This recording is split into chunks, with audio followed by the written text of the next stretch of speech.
Is this the coolest car to arrive in Australia this year? Well, I reckon it's making a pretty good case. This is the Honda Super One. It's a city EV and it's arriving this year. Let's take a look at this cute little thing and see what it has to offer Australian motorists. So while Honda's staying pretty quiet on the specifics of this car, let's have a look at some of the fun design features. Well, for a start, we've got this really cute front end here. We've got LED lighting across the front, and right here is the charge port where you'll be charging it up.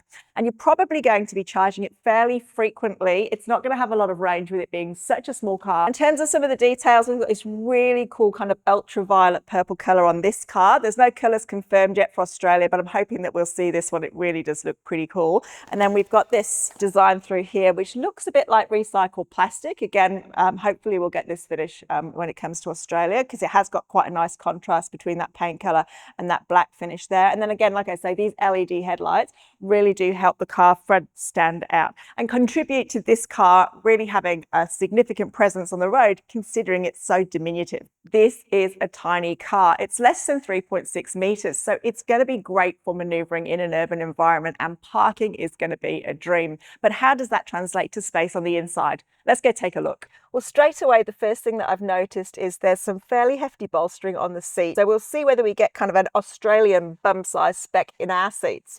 Now, what else have we got up here? So we've got this steering wheel, which has got a rake adjustment, but not a reach adjustment. So we have got this nice space here, which is a great feature of a lot of electric cars. This helps to give the car a really nice airy feel when you don't have a big chunky section that goes all the way through here. So the gear shifter is here. So this is where we're going to choose to put the car into drive or into reverse and park. There's some drive modes here. So perhaps there's going to be a more sporty setting, and I expect an eco setting. Having looked at the stats on this, I reckon you're only going to be able to get about 200 k's of range out of the battery in this car. So you are going to need to think quite long and hard about if this is going to work for you.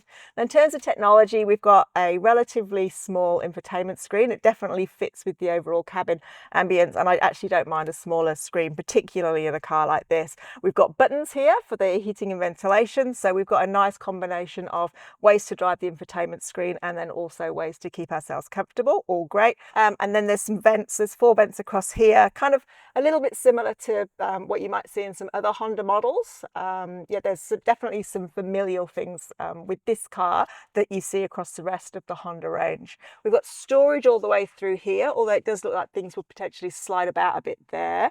Glove box is fairly decent. There's a cup holder here for the passenger, as well as one up here for the driver. There's a couple of bottle holders here.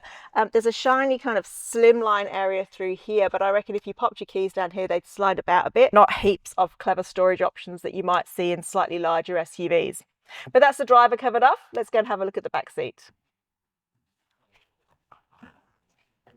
With my seat in the normal driving position, I've actually, as you can see, got fairly significant legroom. Headroom's not too bad. I'm only about 5'6". So if you're taller than me, well, you might struggle a little bit for headroom. In terms of this seat, it's pretty comfortable. There's a recline that's available in the back seat. So this is the most reclined it will be. And I think, you know, for jumping in the back of this car and going short distances, the passengers aren't going to have a problem. The one thing that I have noticed is that there's no obvious air vents, unless there's something coming perhaps from underneath the seat. So it will be interesting to see what the solution is there. We've got ISOFIX points in both of the seats here in the rear, and so I think it might even make the case for a vehicle that needs to do a nursery or childcare run. There's plenty of room in here for the kids for short distances. So it's making a pretty good case for a 4-seater, or at least a 2+2. But what about the boot space? Let's have a look. Well, it's not too bad at all. There's definitely enough room in here for several shopping bags, or, you know, a crate, or even a relatively compact pushchair. I reckon if you've got one of those ones that kind of folds up, then you should be good to go. I'm not expecting to see a spare tyre under here, but, you know, I always live in hope. No, there's a tyre inflator kit here. And most importantly, there seems to be the audio package as well. So you win some, you lose some.